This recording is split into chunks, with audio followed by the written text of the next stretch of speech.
마태복음 13장 이 천국 비유장 이전에는 예수님의 언행에 대한 반응 모음집 일부가 있었다면 마태복음 13장 천국 비유장 이후에는 예수님의 언행에 대한 반응 모음집 2부가 이제 14장부터 계속됩니다. 첫 번째 반응은 역시 이 배척과 불신의 반응입니다. 나사렛 사람들이 고향을 방문하신 예수님을 배척하는 이야기와 예수님의 선구자 세례 요한이 죽음당한 이야기가 먼저 이어졌습니다. 그럼에도 불구하고 예수님은 우리 인생을 불쌍히 여기시는 마음으로 오병이어의 기적을 베푸셨습니다. 그리고 이어지는 호수 위를 걷는 기적으로 예수님이 하나님과 같은 하나님의 아들이심을 보여주었습니다. 이에 제자들은 예수님이 하나님의 아들이시다는 그렇게 깨닫는 믿음의 반응을 보였습니다. 이렇게 불신앙과 신앙의 반응 번갈아 가면서 소개되었는데 15장에서는 다시 불신앙적인 반응이 소개됩니다. 마태는 의도적으로 한 2대1의 비율로 불신앙, 신앙 이렇게 반응을 섞어서 소개하고 있습니다. 15장부터 소개되는 이야기의 특징은 모두 빵과 관련이 있다는 것입니다. 그래서 14장에서 오병이어의 기적, 빵의 기적이 있었기 때문에 이어지는 기적들도 빵과 관련된 이야기가 나온다. 이렇게 볼 수 있겠습니다. 그리고 오늘 본문의 특징은 마태복음 안에서는 이제 갈릴리 지역 안에서 일어나는 마지막 이야기입니다. 이후 예수님은 갈릴리를 떠나서 이제 예루살렘을 향하실 것입니다. 자, 오늘 이야기는 예루살렘에서 파송한 바리새인과 서기관이 시작합니다.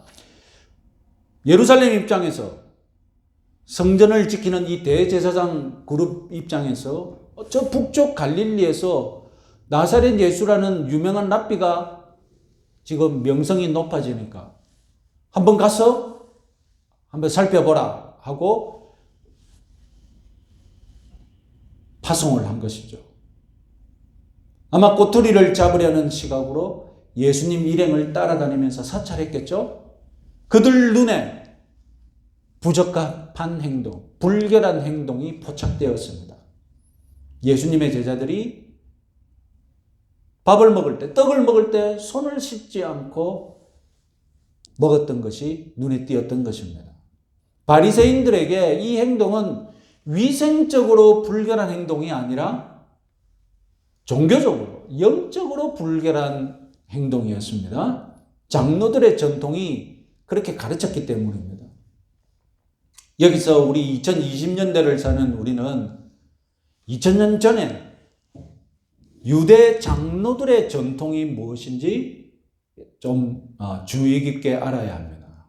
오늘 설교의 제목이 장로들의 전통이지 않습니까? 이 장로들의 전통이 오늘날 우리 기독교에도 여전히 이 비슷한 것이 있다는 것이 오늘 설교의 핵심인데, 그렇기 때문에 장로들의 전통 한번 정확하게 한번 알아보겠습니다. 장로들의 전통, 여기서 장로들은 랍비들을 가리킵니다. 그러면 전통의 헬라어, 전통으로 번역된 헬라어는 넘겨준 것입니다. 그러니까 랍비들이 넘겨준 것이죠. 랍비들이 가르쳐서 넘겨진 교훈, 그것들을 쉽게 말해서 장로들의 교훈이라고 말했던 겁니다. 그럼 언제부터 넘겨줬느냐? 언제부터 장로들이 이렇게 해석한 것을 넘겨주었느냐? 솔로몬의 성전이 파괴된 후에 이 유대인들이 전부 외국으로 포로로 잡혀가지 않습니까? 근데 외국에서 믿지 않는 불신자들 가운데서 포로로 살면서 성전도 없습니다. 그럼 어떻게 율법을 지키겠습니까? 어떻게 제사를 드리고 어떻게 신앙생활을 계속 하겠습니까? 여기서 이제 유대교는 성격이 성전 중심에서 성전이 없이 어떻게 유대인들이 모여서 예배를 드릴 것인가? 율법을 지킬 것인가? 이렇게 회당 성격으로 바뀌기 시작하는데, 그래서 이 포로 생활을 하면서 일상적인 생활에 레위기가 가르치는 정결, 불결을 어떻게 실현할 수 있는지 고민하고 이제 집중적으로 랍비들이 가르치게 됩니다. 그래서 더 세밀한 규정을 만들죠. 예루살렘에서 살 때는 이방인들이 거의 없었기 때문에 유대인들끼리 사는 사회였는데, 포로로 잡혀가 보니까 온통 뭡니까? 이방인들이거든요. 유대인들은 소수란 말입니다. 여기서 어떻게 우리가 살 것인가? 랍비들이 더 세밀하게 율법을 가르치면서 이제 랍비 유대교가 되는 것입니다. 그렇게 포로로 잡혀갔던 유대인들이 이제 다시 유대 땅으로 돌아오죠. 그리고 유대 땅으로 돌아와서는 폐허가 된 예루살렘을 재건하면서 다시 유대인들끼리 모여서 신앙생활을 하게 됩니다. 이때부터 이제 많은 학파들이 돌아와서 예루살렘에서 학파를 형성하면서 막 율법을 가르치게 됩니다. 가령 오늘 손 씻기에 관한 율법, 바리새파는 열심히 가르쳤지만 사두개파나 다른 쿰난 공동체에서는 손 씻기 그렇게 강조하지 않았어요. 자, 그러면 이 랍비들이 자기들의 율법 해석을 포로 시대 때부터 발전되었다고 솔직하게 가르쳤느냐? 아닙니다. 가르치면 그 가르침을 더 거룩하고 더 권위 있게 만들어야 되거든요. 그래서 랍비들은 자기들의 율법 해석이 포로 시대 때부터 내려온 것이 아니라 그 이전 시대, 거슬러 올라가면 모세에게서 나왔다고 조작하기 시작했습니다. 그래서 랍비들이 어떻게 가르쳤느냐? 내가 받은 이 교훈은 너희들에게 어떻게 왔느냐? 모세가 시내산에서 말로 구두로 율법을 받아서 이 말로 구두로 율법을 여호수아에게 전달했고, 여호수아는 다시 이스라엘의 장로들에게 말로 전달하였고, 그 장로들은 다시 선지자들에게, 그리고 선지자들은 에스라 시대의 그 포로 시대 때 회당에서 가르쳤던 랍비들에게 가르쳤다는 겁니다. 그러니까 모세의 오경은 어떻습니까?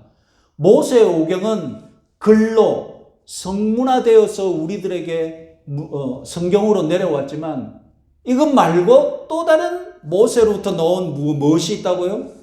글로 표현되지 않고 말로 표현되어서 전달되어진 것이 랍비들에게까지 내려왔다는 겁니다. 그래서 랍비들은 이 조작을 어떻게 완성했느냐?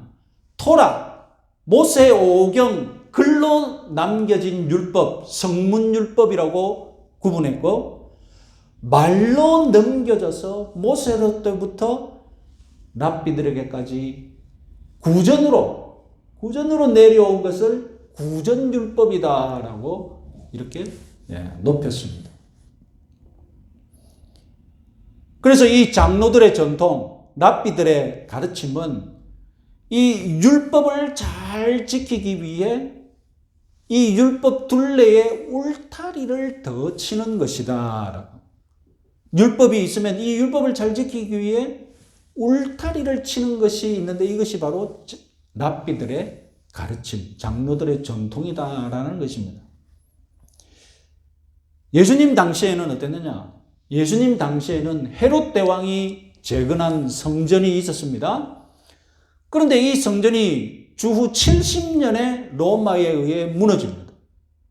그러니까 예수님이 십자가에서 돌아나시고 몇십 년 뒤에 유대인들은 다시 성전이 없는 유대교 생활을 해야 합니다.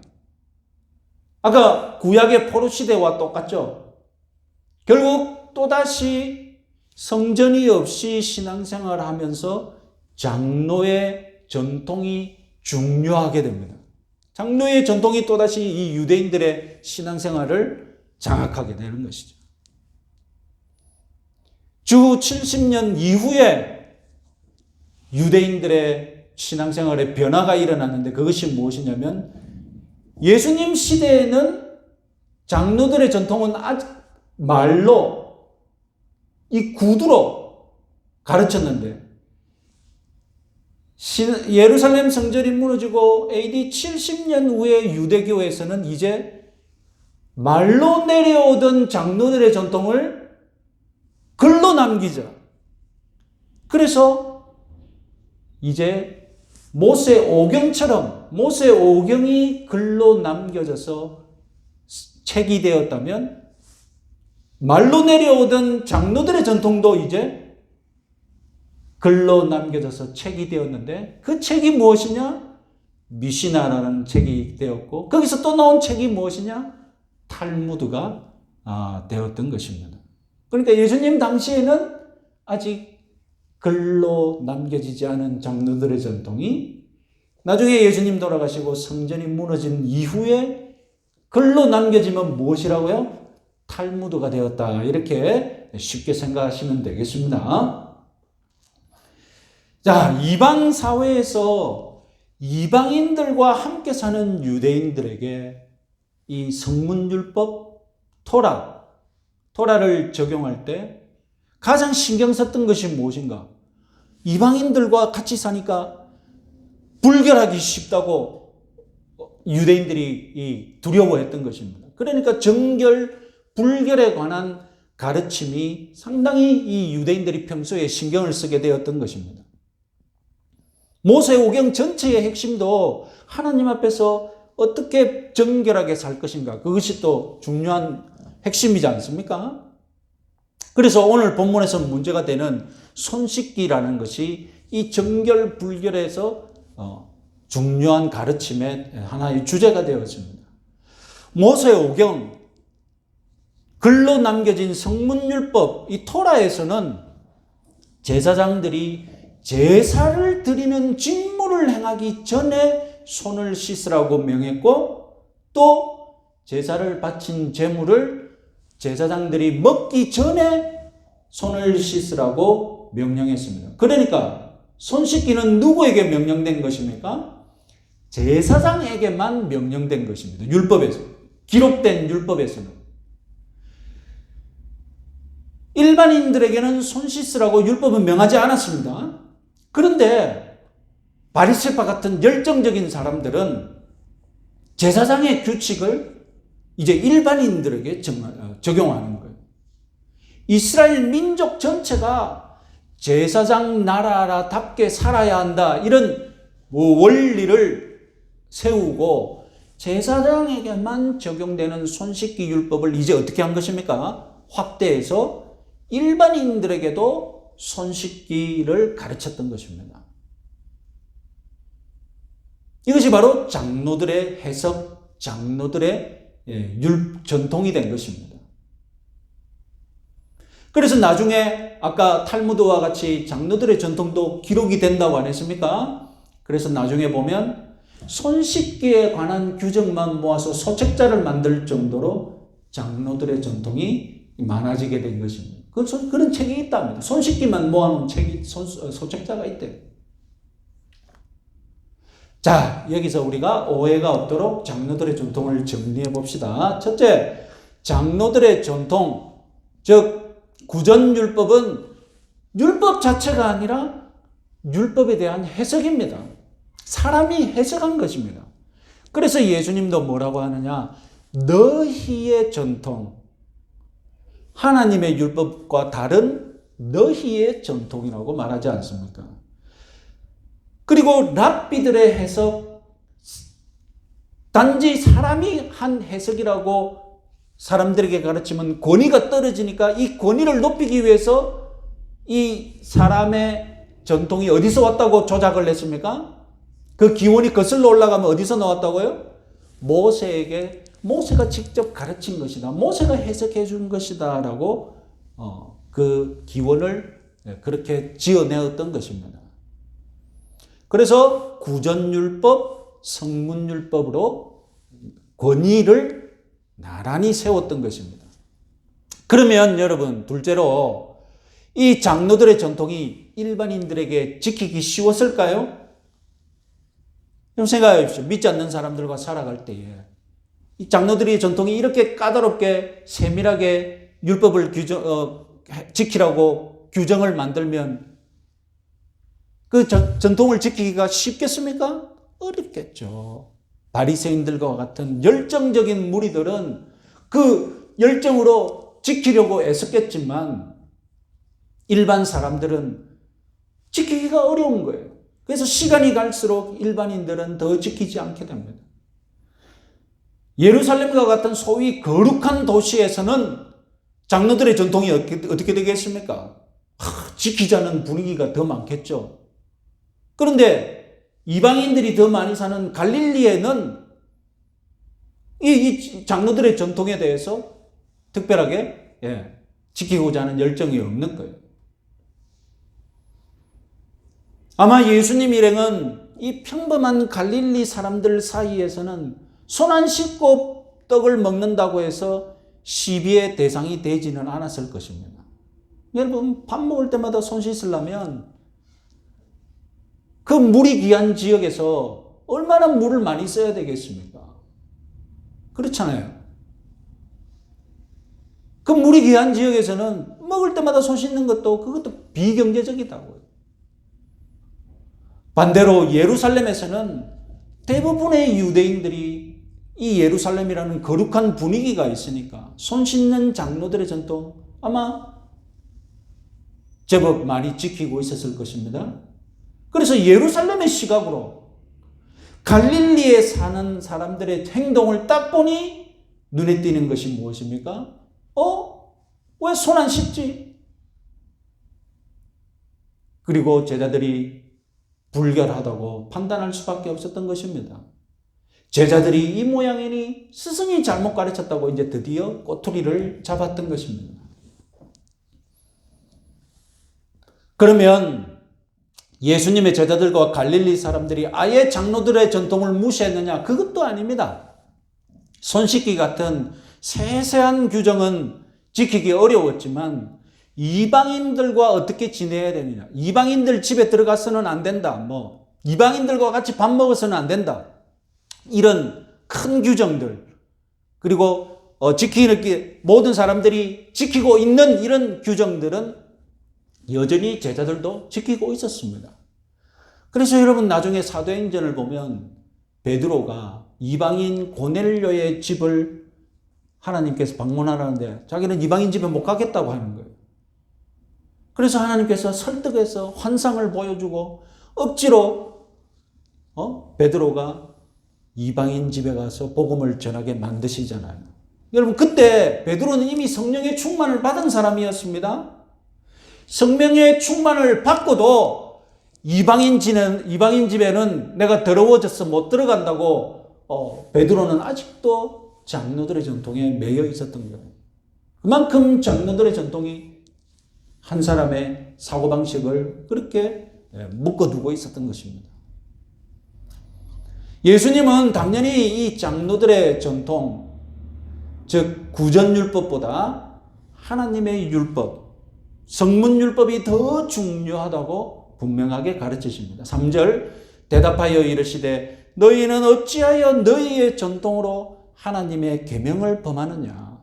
예수님의 눈에는 장로들의 전통을 지키지 않는 것이 문제가 아니라 장로들의 전통을 지킨답시고 하나님의 말씀을 지키지 않는 이런 바리새적인 행태가 더 문제였던 것입니다.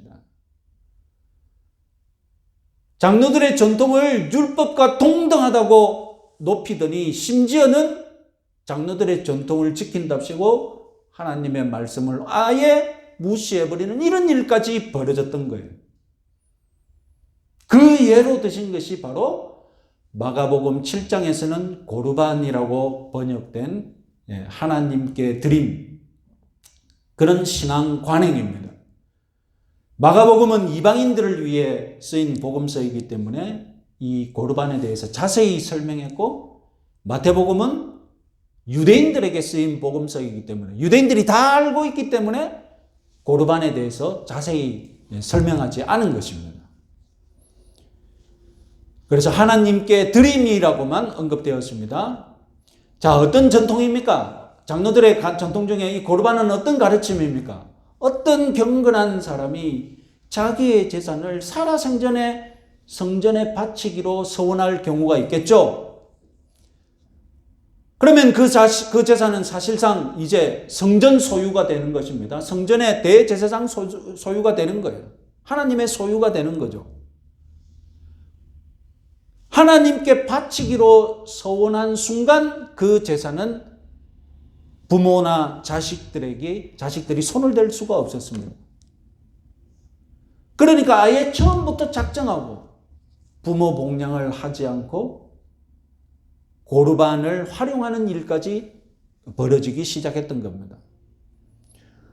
그래서 고르반이 이런 폐단이 있는 것을 라피도도 알고 있었습니다. 그래서 나중에 여러분 장로들의 전통이 기록된다고 했지 않습니까? 그 기록된 문헌을 보면 부모 복양을 위해 고르반을 선택했지만 나중에는 부모 복양을 위해 취소할 수 있다고. 하나님께 서원하면 취소하면 안 되는데 워낙 폐단이 많이 일어나니까 부모 복양을 위해서는 고르반 취소해도 된다고 기록해 둘 정도로 문제가 되었습니다. 유대 종교 지도자들이 이 고르반을 만든 의도가 무엇입니까? 우리는 쉽게 알 수 있죠. 부모 복양 때문에 헌금 못하는 일이 없게 하자는 것입니다. 그래서 부모 복양하지 않고도 헌금할 수 있도록 유도한 것입니다. 그러니 거꾸로 부모 복양하겠다고 헌금 안 하는 것, 그것을 정죄하기 위해, 그것을 비난하기 위해 고르반이라는 이런 전통을 만든 것입니다. 부모 복양하겠다고 하나님께 헌금 조금에도 하나님이 기뻐하실 줄 믿으시기 바랍니다. 아멘 안 합니까? 여러분 그렇게 생각 안 합니까? 네? 다시 한번 말씀드릴까요? 부모 복양하겠다고 하나님께 헌금 조금에도 하나님 기뻐하실 줄 믿으시기 바랍니다. 예수님은 장로들의 전통에 따라서 이 고르반을 이용해서 헌금하는 자나 또 이렇게 헌금하라고 부추기는 자나 모두 외식하는 자, 가면 쓴 자, 연극하는 자라고 비난하십니다. 이 외식하는 자, 원래는 연극 배우라는 뜻인데 그 당시 연극 배우들은 가면을 쓰고 연극을 했거든요.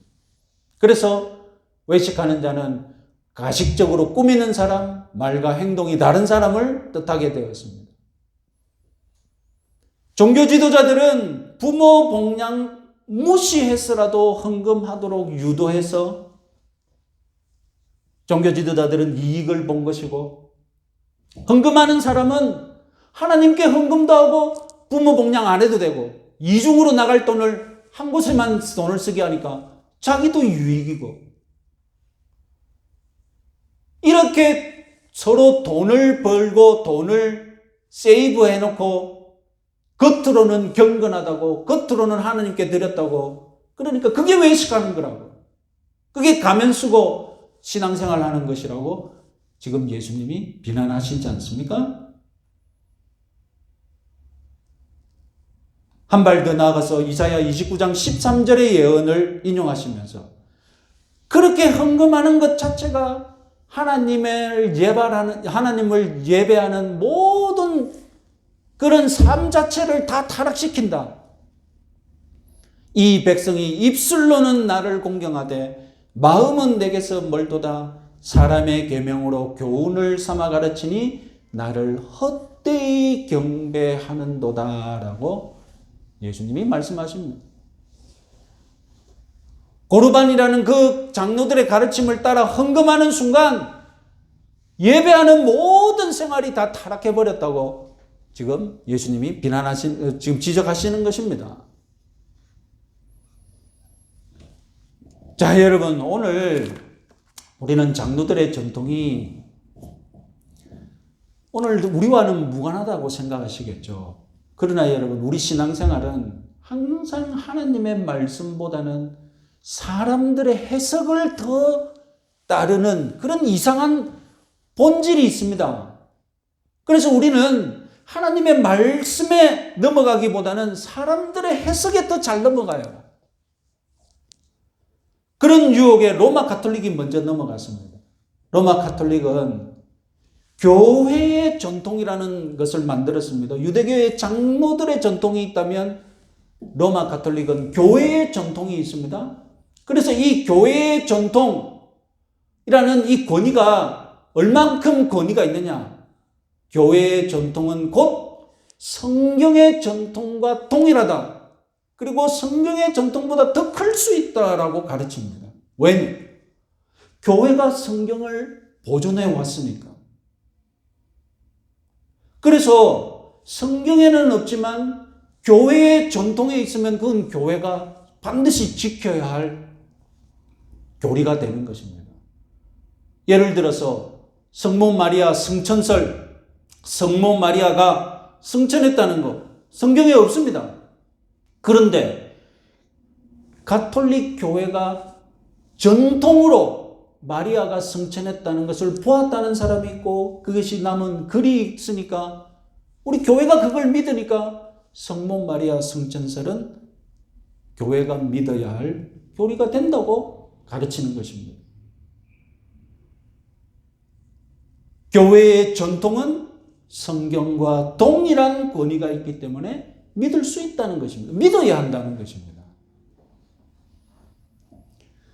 그런 로마 가톨릭을 향해 종교개혁자들이 외친 제1의 구호가 무엇입니까? 솔라 스크립투라. 오직 성경입니다. 성경만이 유일한 권위라는 것입니다. 교회의 전통이 권위가 아니라 성경만이 유일한 성도들이 따라야 할 권위다. 그것이 바로 솔라 스크립투라, 오직 성경입니다.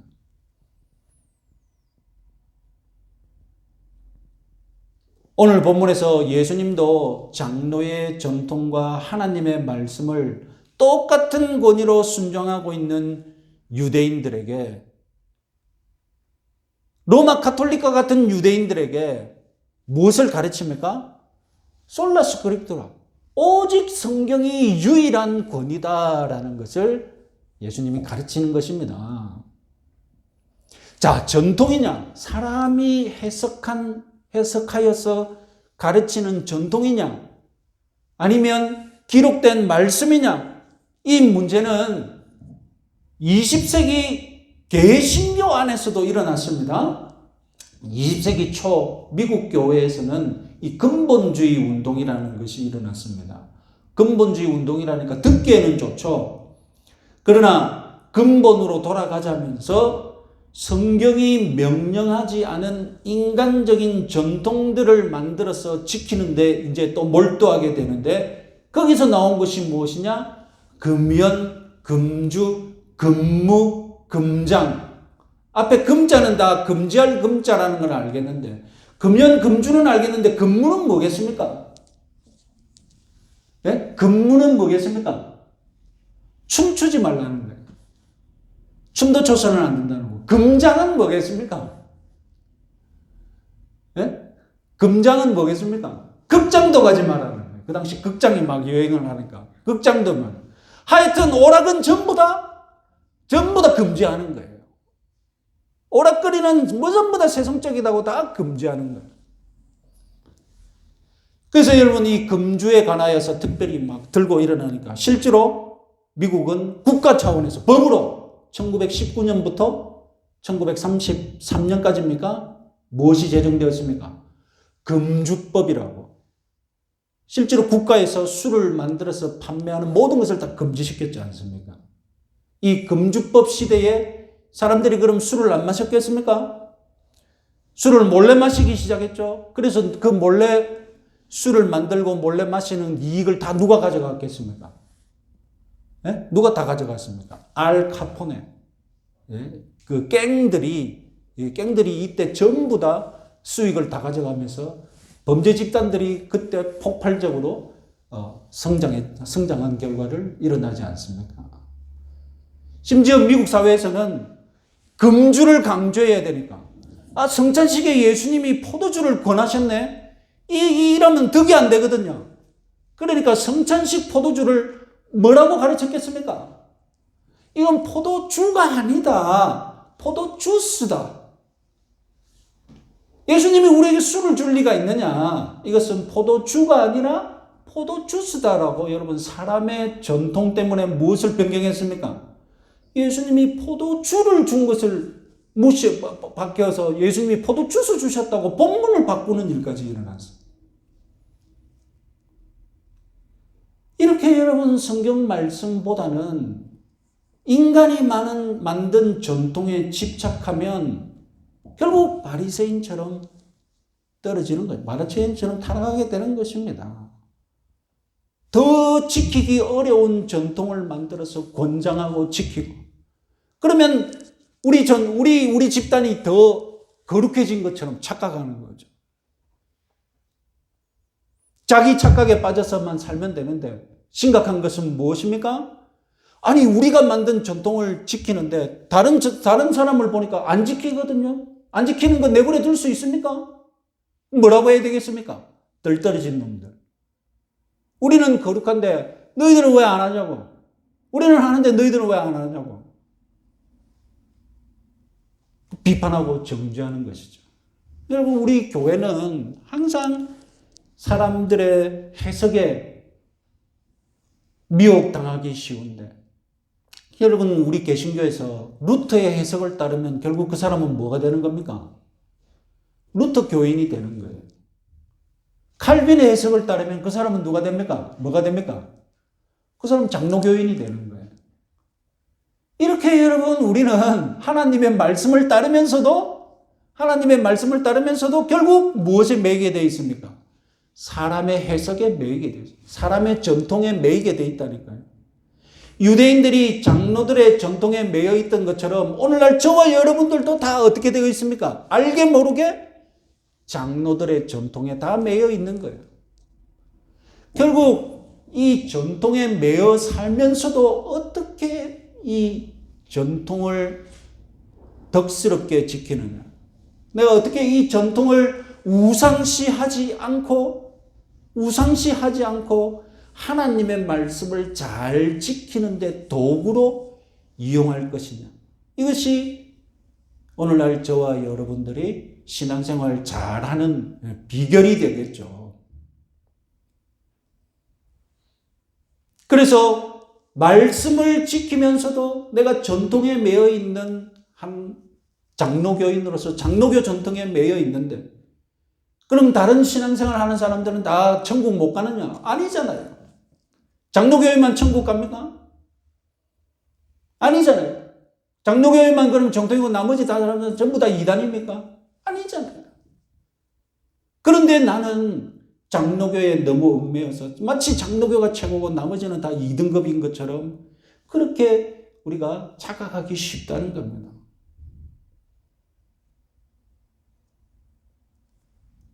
바리새인들과 같이 이 인간적인 판단 기준으로 다른 전통에 있는 사람들을 비난하고 그렇게 열중하는 신앙생활을 하고 있지는 않은지 여러분 우리 자신을 돌아봐야 합니다. 나에게 바리새인 같은 그런 전통에 매여 있는 부분은 없는지.